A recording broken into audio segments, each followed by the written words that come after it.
Let's dive into how we might tackle pull-ups when we encounter them in a workout. Pull-ups and chin-ups and all the different variations are super important, and you can expect to see them really quite frequently. But you might be wondering, what if you can't do all of the pull-ups that are written as a part of your workout, or what if you can't do any pull-ups at all? Well, here we're going to explore how you can build some capacity at pull-ups, or maybe even work towards your first pull-up. So the preferred exercise substitute for pull-ups for anybody that's just getting started, it would be the assisted pull-up machine.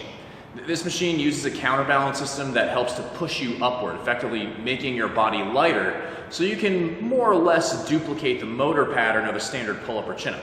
The slight difference with this versus other machines is that the more weight you select on the weight stack, the lighter the movement is, because you're not adding weight, you're subtracting weight from your own body weight. When using an assisted pull-up rig, you'd adjust the weight just as you do with any other machine to select the right load to allow you to get the appropriate number of repetitions. So if your workout calls for 10 to 12 pull-ups and you select a weight where you get stumped at 7, it's too heavy, so you need to add some more assistance. If you get to 12 and you could keep going, you might consider making it a bit more difficult. The assisted pull-up machine is the place to begin, but before long, there's another more effective tool that we're going to be using to modify any pull-up workout, and that tool is a pull-up negative. So a negative means that we're focusing on the lowering phase of the movement, not so much the up portion. So as you can see here, what we're going to do is use a box or a rack to step up high enough where you can begin with your chin over the bar, and then slowly lower yourself downward. Make sure to use a box that's tall enough where you don't have to jump to get your chin over the bar, because that will almost certainly cause you to swing around, and that makes things a good deal harder than they need to be. Before we get into the progression of how to kind of properly use negatives, I want to break for a second to explain why you might not want to start with negatives. They're a very powerful tool, sure, but they really do pack one hell of a punch. It's not uncommon after doing negatives to be really sore for a couple of days afterwards. And that can happen if you jump in too soon, and it's something that we really do want to avoid. If you're doing that, you're causing more harm than good. So we start with the assisted pull-ups to kind of get your muscles used to moving in this motor pattern. And then we add the negatives in somewhere down the road. Usually about 6 weeks after starting, you can move to negatives. Now, if you already have a pull-up or two or a handful of pull-ups, you can probably move to negatives a good deal quicker, maybe 3 weeks. But if you're still working on that first pull-up, you're going to want to stick towards the longer end. So work with that assisted pull-up machine for at least 6 weeks. Now, if you're at the stage where you're doing negatives, you're going to break from whatever rep scheme is written as a part of your workout. You'll do the same number of sets, but since negatives take way longer, it's very usually the case that you're going to need way fewer repetitions to get the job done. So no matter what rep scheme your workout calls for on a day where you're doing pull-ups, here's the approach that we're going to use. You start off by doing 4 to 6 repetitions at a 6-0 A0 tempo. That's 6 seconds on the way down for every repetition. And remember that A stands for assisted, which means you're using the box. No work is done on the up phase. 6 seconds down, 6 reps. Once you're feeling comfortable there, now we're going to move to 3 to 4 repetitions at a 10-0 A0 tempo. That's 10 seconds down with every repetition up to 4. Sounds fun, right? Okay, but we're not done.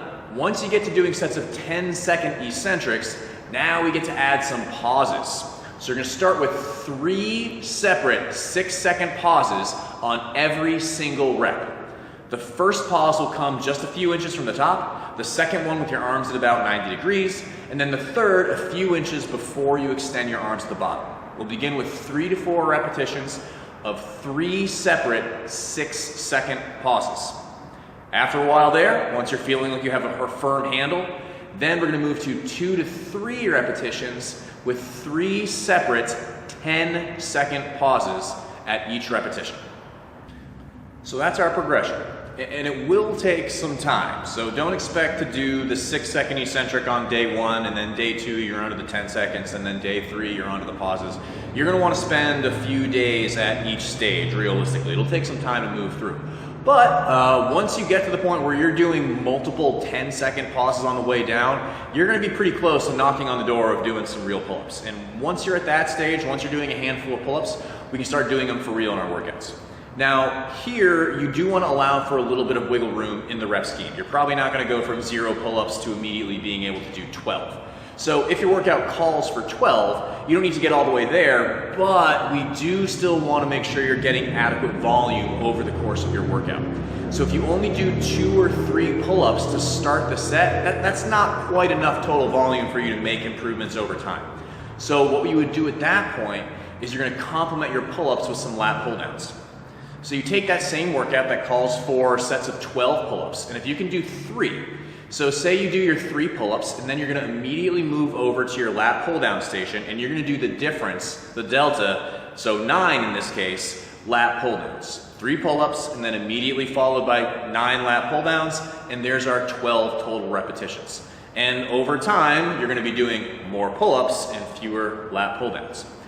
You can also, if it's the case that in your gym setup, the lat pull-down machine is not convenient to where you want to be doing pull-ups, you can complement your pull-ups by doing 1 or 2 negatives immediately afterwards. So max out on pull-ups and then tack on 1 or 2 10-second negatives afterwards.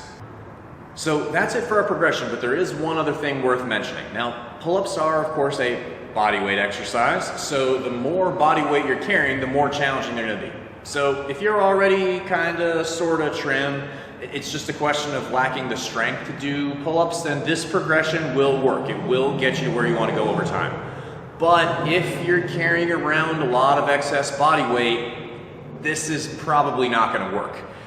Losing that excess body weight has to be priority number 1. It's going to be a more direct path to kind of getting your first pull-ups.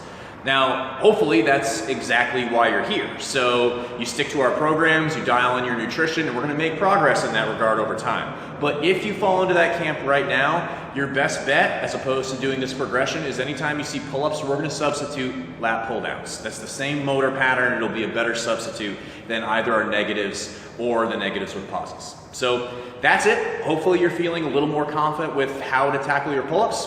Now let's get to it.